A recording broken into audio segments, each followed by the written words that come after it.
juste pour compléter dans cette fertilisation croisée, en fait, on remet l'humain au centre tout simplement.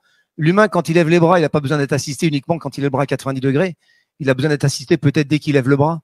Donc, en fait, c'est là aussi une évolution qui est en train d'arriver dans la conception des exosquelettes où on essaye, bien sûr, d'être centré utilisateur, mais moi, je dis, avant tout, il faut être centré humain. On doit d'abord assister l'humain parce que l'humain deviendra un utilisateur. Alors qu'un utilisateur n'est pas forcément enfin, c'est un humain dans un usage. Mais s'il n'a pas l'usage, l'exosquelette ne fonctionne pas. Donc, il faut peut-être qu'on assiste l'humain qui, lui, deviendra utilisateur.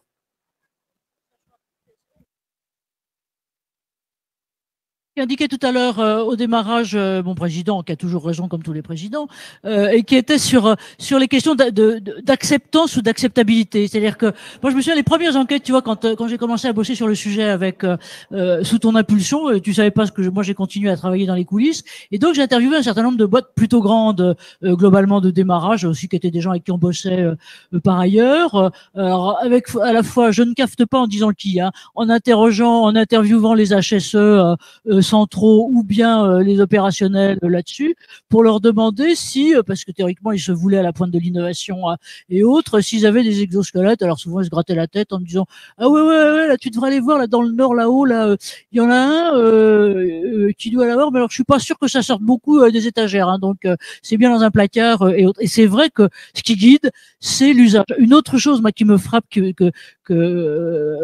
avec quelqu'un là, c'était dans un hôpital, hein, donc et où finalement, et là on est bien sur un problème, j'allais dire, d'acceptabilité du matos, pas d'acceptance, d'acceptabilité du matos.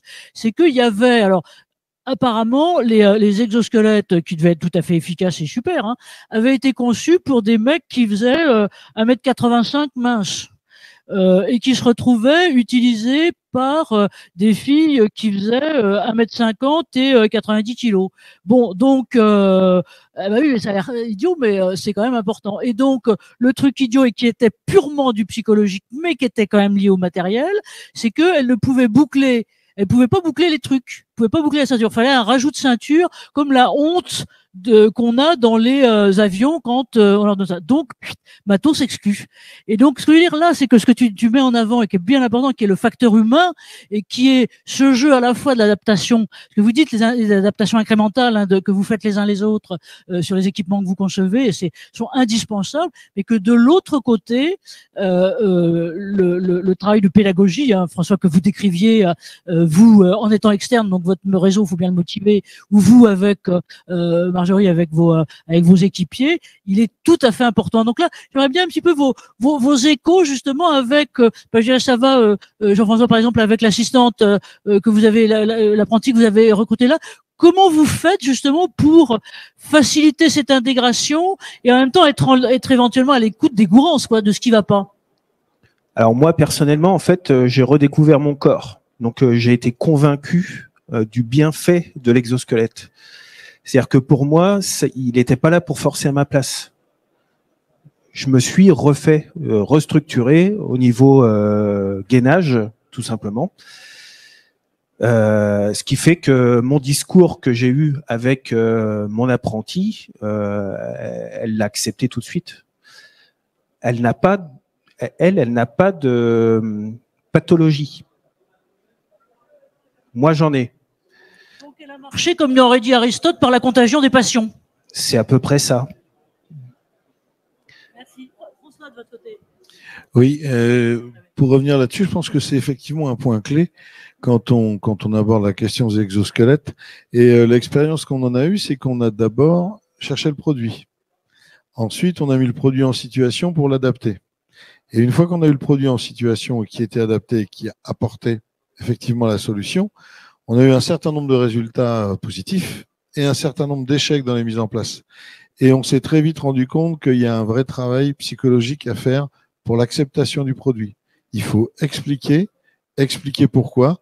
C'est pas évident de faire passer l'idée à quelqu'un qui va devoir être assisté dans son travail de tous les jours, parce que quelque part, il peut y avoir une perception de j'y arrive plus, je suis pas capable. Alors que les corps évoluent, la pénibilité est là, et il faut toujours systématiquement prendre le temps. Quand on fait des démonstrations aujourd'hui sur site, la première demi-heure, les 3 premiers quarts d'heure, c'est expliquer ce que c'est, comment ça fonctionne, ce que ça peut apporter et des exemples dans le même type d'utilisation pour quelque part, entre guillemets, j'allais dire, déculpabiliser la personne ou lui enlever ce frein psychologique de mettre quelque chose qui est un peu, voilà, un peu lourd. Je suis pas un handicapé. C'est exactement ça. Je suis pas un assisté. C'est la perception d'un matériel qui pourrait être mis en place parce qu'on est handicapé. Et j'ai mes lunettes qui sont tombées de ma poche. C'est tout bête. Pour rire. On appelle ça un exosquelette pour les yeux. Personne se pose la question de mettre des lunettes si on voit moins bien. Si j'ai mal aux épaules, je mets un exosquelette, ça va m'aider dans mon travail. Vous voyez, c'est cette barrière-là qu'il faut casser. Et depuis qu'on fait ça, la perception est nettement meilleure.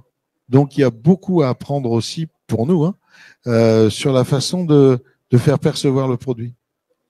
Bravo sur l'importance de la pédagogie. Marjorie, je vous vois piaffer. Je vais rebondir tout simplement sur les intervenants qui viennent de parler de l'intégration de la dimension psychologique. L'intégration de l'exosquelette n'est pas une finalité en soi, elle ne doit pas l'être. Ça veut dire qu'une fois que vous avez équipé votre collaborateur, ça s'arrête pas là.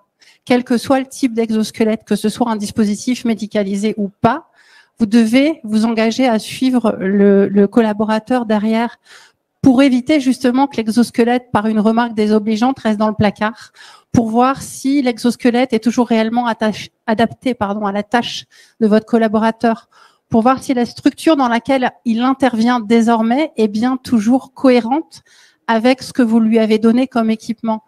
Et si vous faites ce travail-là, on arrivera sur des regards croisés comme on l'a eu tout à l'heure, c'est-à-dire que vous allez pouvoir après solliciter votre fournisseur en disant moi voilà, sur ce terme d'échange-là, c'est plus très adapté, il faudrait qu'il y ait un changement peut-être d'angle ou de portance ou de textile et c'est là qu'on va avoir vraiment une véritable avancée et c'est là où vous lâcherez pas votre collaborateur. Et c'est là où la dimension psychologique complète sera prise en charge également. Ouais, c'est ce qu'on a fait chez Elior. Du coup, on a mis en place un dispositif encadré qui suit le collaborateur tout au long des 2 ans. Et le collaborateur, s'il a le moindre souci, il a une liste d'interlocuteurs dédiés qu'il peut appeler en fonction du souci. C'est réellement important.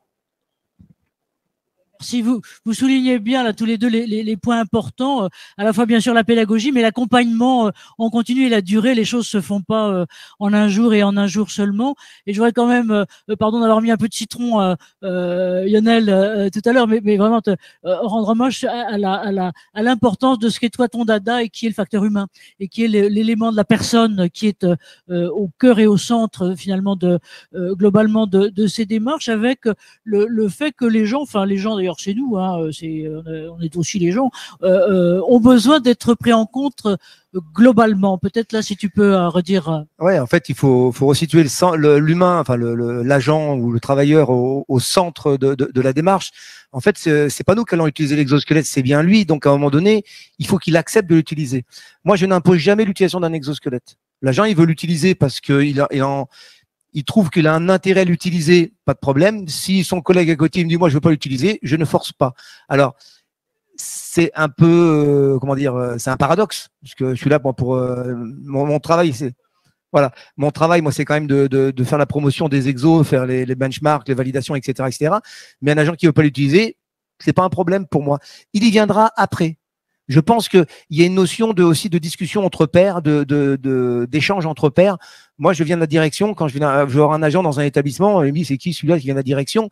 Alors que entre pairs dans une même équipe, il y en a un qui utilise un exosquelette. Après, ça fera boule de neige et petit à petit, comme ça, on arrive à diffuser. Cette notion de remettre l'humain au centre, elle est super importante. L'acceptation de l'utilisation d'un exosquelette, pour l'agent, c'est individu dépendant, c'est l'agent qui décide. C'est le ratio entre les bénéfices que m'apporte l'exosquelette, au contrario des contraintes que cela m'occasionne. Là, il fait super chaud. Si je mets un exosquelette qui me tient super chaud, c'est pas agréable. Mais si franchement, je trouve que je fais moins d'efforts, même si j'ai super chaud, peut-être que j'accepterai de le mettre. Et ça, je crois que c'est quelque chose, il faut qu'on travaille dessus. Cette approche psychologique, ça m'a ramené des années en arrière. J'ai un collègue qui parlait d'approche psychologique dans certaines méthodes. Et je trouve que c'est quelque chose qui est vraiment très important. Mais si on se base par rapport à l'humain, qui est la personne, de quoi elle a besoin, sans parler de l'usage, simplement la personne, on va ouvrir des portes. Et après, l'usage, ça va coller. Et après, c'est vrai, comme vous disiez, c'est l'accompagnement. C'est pas parce qu'on a fait une étude que ça fonctionne.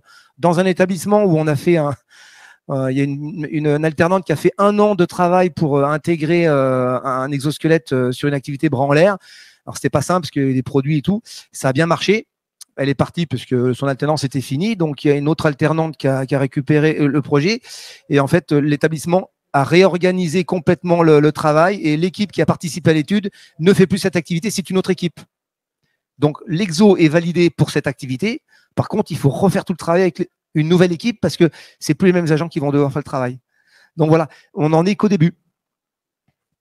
Merci, merci à toi. On va peut-être en venir, si vous voulez bien, à une partie de questions ou de vos interventions, de vos éclairages ou vos expériences. Alors les uns les autres, on va faire tous les deux relais de micro. Vous avez aussi le droit, Anaïs et Kevin, de sauter sur le micro globalement quand vous voulez. Voilà, monsieur, merci. Alors même consigne, si vous pouvez être visible pour qu'on vous voit à la caméra et puis appuyer le truc vert sur votre menton. Merci. Bonjour, je vous remercie déjà pour cette conférence qui était très intéressante. Moi, j'ai une question. On n'a jamais parlé d'études médicales en amont. On a parlé d'études ergonomiques, psychologiques, mais jamais d'études médicales. Est-ce qu'on a des données médicales qui nous prouvent vraiment un bienfait des exosquelettes et non pas l'inverse? Alors, je vais commencer à répondre et puis après je vais filer le micro à Anaïs, puisque s'appelait, si je peux, j'appelle toujours globalement Japet médical et autres. Alors, vous savez qu'on est en France et donc on est toujours un peu sectorisé avec, il y a d'un côté, d'ailleurs si jamais vous êtes encore là demain, venez à notre truc santé globale, santé intégrative, parce que c'est là-dessus. On est un peu sectorisé entre, par exemple, il y a les exosquelettes militaires, il y a les exosquelettes médicaux, il y a les exosquelettes professionnels et il y a les exosquelettes personnels. Et donc, les études médicales, pour vous répondre, monsieur, portent essentiellement sur les exosquelettes qui vont être des dispositifs médicaux et qui auront fait l'objet d'autorisation de mise sur le marché là-dessus. Et il y en a, je vous en parlerai tout à l'heure si on a un peu le temps, on me reprendra là-dessus. Donc effectivement, oui, il y a des études qui sont faites là-dessus. Vous avez un département, par exemple, à la PHP qui est spécialisé là, qui est la spécialisation des cassés. Moi, j'étais secouriste dans mon jeune temps sur l'autoroute de l'Ouest, donc bref, ils filaient tous à Garches, et où là, effectivement, vous avez, mais ce sont majoritairement pas exactement les mêmes choses. Est-ce que vous pouvez compléter, s'il vous plaît, Anaïs, vous de votre côté, avec toutes vos casquettes? Alors maintenant, effectivement, dans les exosquelettes, on doit prouver l'efficacité, l'utilité de ce type de solution. Il y a 2 types d'études qui sont possibles. Soit les fabricants sont passés par le CE médical qui oblige à des études scientifiques cliniques pour valider scientifiquement chacune des revendications liées à l'exosquelette. Donc ça, c'est la première option. L'option numéro 2, c'est aussi que le fabricant, même s'il n'est pas CE médical, fasse lui-même ses propres études avec d'autres partenaires, avec l'INRS par exemple, pour valider que l'exosquelette ait de réels bénéfices pour la santé et la sécurité des utilisateurs. Les 2 sont possibles, mais maintenant, effectivement, on ne peut plus passer à côté de l'évaluation. On ne peut pas mettre un exosquelette sans avoir validé que l'exosquelette avait effectivement des effets bénéfiques sur la santé du salarié. Et les fabricants, les utilisateurs maintenant au sein des entreprises font eux-mêmes aussi leurs propres études pour valider sur leur cas d'usage très précis que l'exosquelette qu'ils ont intégré soit la bonne solution. En tout cas, vous posez 2 questions essentielles qui sont celles de l'objectivation de l'objectivation des choses, des impacts et des ressources nécessaires. Quand on en a discuté au téléphone, c'est ce que vous me disiez, et vous me disiez aussi, alors pardon, mais que l'autre chose aussi, c'est que effort à faire par les concepteurs et les fabricants d'exosquelettes, c'est effectivement de disposer et de mettre à disposition ces études-là de façon claire et pédagogique, ce qui n'est pas toujours le cas, et vous avez raison de le souligner. Monsieur, vous pouviez poser une question. Allez-y, merci de votre question. Oui, bonjour, Thierry Marc, je suis kinésithérapeute justement du monde de la santé, spécialiste de l'épaule. Et donc, il faut pas oublier, on parle d'exosquelette, mais il faut pas oublier de parler d'individus. Si vous prenez, vous m'entendez, bon. Si vous prenez mon cas personnel, je vais vous montrer un test simple. Vous levez le coude. Je lève le coude de l'autre côté. Donc à gauche, j'ai eu un petit incident, l'épaule ne marche pas bien. Si vous me mettez un exosquelette à gauche, je vais être soulagé, je vais continuer de travailler, mais ma pathologie va s'aggraver. Parce qu'il y a un dysfonctionnement. Et quand les salariés ont mal, c'est qu'il y a des dysfonctionnements articulaires. Par contre, vous me mettez un exosquelette à droite avec le bras qui marche bien, vous allez éviter le surmenage dû à la surcharge de tension sur les tendons, et là, ça va être préventif. À gauche, vous allez m'aggraver. Donc, avant de mettre un exosquelette, il faut faire un bilan précis, savoir exactement quel est l'état du salarié, et que ce ne soit pas un cache-misère qui aboutisse soit à un abandon, ou alors carrément après un passage en maladie professionnelle. Mais, merci de votre précision, monsieur, parce que j'ai souvenir, c'était, je crois, avec toi, Benoît, d'un témoin comme vous qui avait choisi d'équiper un de ses chefs d'atelier qui avait eu un accident de bagnole. Donc, c'était pas un accident de travail, mais et qui se trouvait avoir un problème là. Et ils ont effectivement équipé avec un exosquelette. Et en fait, ça s'est pas trouvé on était exactement globalement dans ce cas de figure. Alors, je voudrais souligner. Et de ce crois pour ce monsieur plus particulièrement, c'est que on a déjà fait et on va continuer. C'est que souvent on a les ergonomes d'un côté, éventuellement les médecins mais pas toujours, et les autres. Et qu'il y a une profession qui est effectivement pas assez, en tout cas en France, intégrée dans ce type d'énergie et qui est essentielle et qui est la vôtre, monsieur. Et donc, juste pour vous dire qu'on a fait, donc on fera ça une autre fois, on ne peut pas tout faire, intervenir une fille qui est absolument géniale. Je pense qu'on n'aurait pas ça en France, malheureusement, qui est kiné d'origine, elle est à Anvers, elle est prof à l'université d'Anvers, et elle vient globalement de ce milieu, elle a votre cursus, elle a ensuite fait un doctorat dans un truc de médecine et autres, et c'est elle qui dirige l'unité de réhabilitation fonctionnelle de l'université d'Anvers. Elle nous a fait un truc sur l'intégration, justement, le pourquoi de la douleur. On essaiera là, c'est difficile parce qu'elle est loin, mais c'est génial. Et oui, elle vient de cet univers-là. En France, on est très segmenté avec voilà. Donc c'est vrai. Marjorie, vous vouliez dire un truc.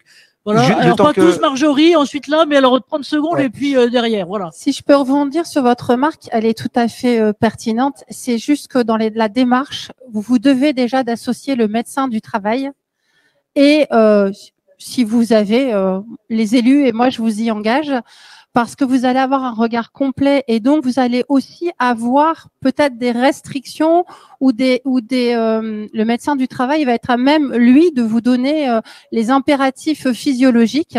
Et dans l'étude qu'on a menée chez nous, l'individu, comme vous le dites, c'est la première partie de notre étude Itamami. On regarde l'individu, son passé, sa morphologie, son sexe, est-ce qu'il a eu des dispositions particulières, des accidents antérieurs, etc. Donc l'individu, on parle de là. Et ensuite, on y associe les services associés. Et je vous l'accorde, c'est très important à en prendre en compte. Juste pour compléter un petit peu, moi mon travail consiste à faire du benchmark, de test, validation des exosquelettes pour les mettre au contrat cadre de façon à ce que les établissements puissent les acheter. Je ne valide pas un exosquelette si je n'ai pas l'aval de la médecine du travail. Donc, il y a un corpus de médecins du travail, ils sont une dizaine. Régulièrement, je leur amène des exosquelettes, ils les testent tous et on en discute. Et effectivement, par rapport à l'exosquelette que l'on valide, souvent, s'il n'y a pas de problème de santé particulier, enfin, s'il n'y a pas de problème de santé pour de la prévention, il n'y a pas forcément de prescription médicale, sauf exosquelette très particulier. En revanche, dès qu'il y a un problème de santé pour la personne, il faut qu'il y ait l'avis du médecin du travail. Donc, on ne donne pas un exosquelette à une personne et puis maintenant tu vas travailler. Ça, peut-être que ça s'est fait un jour, mais pas chez nous. Et il faut surtout pas. Bien entendu, on peut pas se permettre, dans votre cas, par exemple, c'est un beau cas d'étude, entre guillemets, dans le sens où, effectivement, on peut assister une épaule et pas l'autre, ou différemment. Voilà, ça, c'est des questions qui commencent à arriver de plus en plus parce que les médecins du travail chez nous ont commencé à nous dire, mais c'est super parce que potentiellement, ça veut dire qu'avec ce genre de technologie, on va peut-être pouvoir permettre à certaines personnes de reprendre certaines activités qu'ils ne pouvaient plus faire pour inaptitude. Est-ce que ça peut le faire? Pour que Anaïs, excuse-moi, ait le temps de mettre sa partie. Excuse-moi, c'est excellent, hein, là. Voilà. Et merci, monsieur le cas typique, là. En fait, ça reboucle bien avec ce que disait Lionel tout à l'heure. C'est que l'exosquelette, il doit être individu dépendant. Hein, et quand on l'intègre, c'est une personne qui a une pathologie. Il y a une pathologie, il y a un médecin qui est associé, c'est au médecin, et c'est le seul professionnel aujourd'hui habilité à dire l'exosquelette est ou n'est pas pertinent pour cette personne. C'est lui qui va donner le go ou le no-go. Si c'est un no-go du médecin, ça veut dire que c'est pas la bonne solution et on ne doit pas insister. le médecin est le seul aujourd'hui professionnel de santé qui va pouvoir dire si par rapport à la pathologie d'une personne on y va ou on n'y va pas. Et ça, c'est vraiment par rapport à l'individu qu'on va devoir équiper. Merci, ça a l'air facile comme ça, mais on fait pas les choses comme ça. Merci. Alors, Benoît, 2 secondes. Juste, je voulais juste rappeler, comme tu l'as dit au début, que nos interventions sont filmées et regardées par des gens à l'extérieur, et on a 1 ou 2 questions qui viennent du web directement. 2 questions, mais on n'a pas un temps infini, parce que voilà, vous me lisez la question. Alors, on a une question de Maria Cristina qui demande quel type de subventions sont possibles. Si oui, vers quel organisme se tourner et en pourcentage, globalement, combien ça représenterait à charge pour l'entreprise et combien en termes de subventions? J'ai tendance à répondre que merci pour la question et merci de l'avoir posée. C'est exactement celle que vous me posez globalement, Jean-François, là tout à l'heure. C'est dédale, il y a des aides. Je ne saurais pas vous dire personnellement lesquelles. Je pense qu'il faut vous rapprocher des CARSAT pour ça. Comment vous avez fait, vous? Alors moi, quand on est artisan, c'est pas compliqué, c'est débrouille-toi tout seul. Donc, en tant que chef d'entreprise, on finance soi-même. Je l'ai financé aussi pour mon apprenti. Parce qu'étant donné qu'il n'y a pas de pathologie et que moi, je veux qu'elle dure longtemps dans sa profession, il n'y aura pas de prise en charge aujourd'hui. Peut-être que dans l'avenir, ce sera d'actualité. Avec Lionel et avec d'autres, Samia, non, elle n'est pas là maintenant, et d'autres, on va regarder. Alors, c'est à plus vaste échéance, mais quand même, on va essayer de regarder comment on pourrait rationaliser déjà aussi le retour sur investissement, le ROI des exosquelettes, parce que on a besoin, il y a 2 types, hein. Il y a un besoin d'aide, notamment pour les plus petites structures, mais il y a aussi un besoin d'argumentation, et d'argumentation qui puisse être comptable et gestionnaire, avec les décideurs qui sont comptables et gestionnaires, comme leur nom l'indique, voilà. Donc ça, on va aussi regarder. Encore une question. Et puis j'ai un truc à vous. Juste une réponse en après. 10 secondes à la question qui a été posée. Vous orientez-vous vers la CARSAT, la MSA ou les AGFIP? C'est les seuls guichets où on peut, dans certains cas, avoir des aides, voire dans certains cas des aides régionales spécifiques à un moment donné pour redynamiser un secteur d'activité. Pour rien vous cacher, on est en train d'essayer de les pousser justement pour que, et notamment les AGFI, parce que je vois, moi, ce qui me frappe, c'est que depuis 2-3 ans, alors c'est les grosses structures, donc les plus petites, c'est sans doute plus compliqué, mais qui mettent en place des exosquelettes aidés, financés en interne, non pas par, j'allais dire, les efforts de productivité, mais financés par l'intégration et l'intégration du handicap. Donc, on va regarder, on n'a pas de réponse plus précise là maintenant. Alors là, je vois qu'on est en train de m'agiter des papiers pour me dire que la fin va pas tarder. Et moi, je voulais en profiter pour vous dire une chose, c'est que d'abord, bravo d'être là, parce qu'il y a, et c'est très symptomatique, une très très grosse étude qui vient d'être menée auprès du grand public aux États-Unis. C'est rarissime que ce soit notamment là, c'est les wearable robots, donc les robots portables enrichis d'intelligence artificielle aux États-Unis. Et fait rare, c'est pas un petit échantillon ridicule de 500 personnes ou de 1000 qu'ils ont interviewé, c'est 10 000 personnes du grand public pour essayer d'évaluer quel était le degré de recevabilité. Justement, on est là dans l'acceptabilité des innovations et particulièrement de celles-là dans le grand public. Alors, je vous cache pas que déjà, vous êtes vachement bien parce qu'il y a à peine 5% des États-Uniens quotidiens qui savent vaguement ce que c'est qu'un exosquelette ou qu'un truc motorisé. Bon, et que là-dedans, et ce qui est intéressant, c'est que donc il y a d'autres questions qui étaient notamment sur la reconnaissance faciale, sur 6 grandes technologies, et donc dont celle-là. Alors d'abord, c'est significatif que ça soit pris comme ça, et donc c'est une grosse charity, c'est une grosse fondation qui s'est mise sur le sujet et qui dit c'est important. Par parenthèse, le marché aux États-Unis est estimé à l'horizon de 2030 à plus de 20 milliards. Et on sait que le coût des TMS et notamment de tous qui sont issus beaucoup du monde de la construction, c'est plus de 100 milliards par an aux États-Unis. Donc, ils reniflent le marché de façon très forte, d'où cette étude qui est encore une fois menée par une grosse fondation qui a pas pignon sur rue, mais qui n'a pas d'intérêts commerciaux là-dedans. Et donc là, pour l'instant, ce qu'on doit dire, c'est que ils n'ont pas très envie. Ils savent pas ce que c'est, que on leur demandait, à votre avis, est-ce que c'est quelque chose qui va faire progresser la société ou pas? Bon, vous en avez un petit tiers. Plus près de la moitié dit bah moi je suis pas sûr, je sais pas du tout, j'ai pas l'idée. Si on leur demande si eux-mêmes utiliseraient ça, c'est alors je suis un peu désolé, c'est moi jamais en grande majorité. Donc vous voyez would not, plus de 54%, enfin une grosse majorité qui nous dit non. C'est l'état de l'opinion du grand public. C'est pas sûr que ça soit malin d'avoir fait cette étude-là, mais en tout cas elle est là, donc je l'utilise et elle vient de sortir. C'est pourquoi je vous la montre. Et l'autre truc autour, c'est à votre avis, en ce qui concerne donc les nôtres, c'est-à-dire les gens au travail, est-ce que ça va améliorer leurs conditions de vie? Ben là non plus, le grand public il n'est pas au courant. Donc on revient, tout ça pour dire que je reviens à ce qui a été là maintenant je dis ça vous le passerez. Ce qui était l'essentiel, c'est travailler ce que vous disiez là, la pédagogie, c'est-à-dire une meilleure connaissance des innovations. Donc quand vous disiez François, il faut expliquer, et ben je crois que c'est vraiment ça qui est le mot important. Voilà. Est-ce que peut-être chacun là vous avez envie de un mot, une conclusion? Kevin, vous diriez quoi? Message passer à nos camarades qui sont là. Allez. Un mot. Que ce soit rouge et sur le menton. Allez-y, testez. Faites-vous votre propre opinion.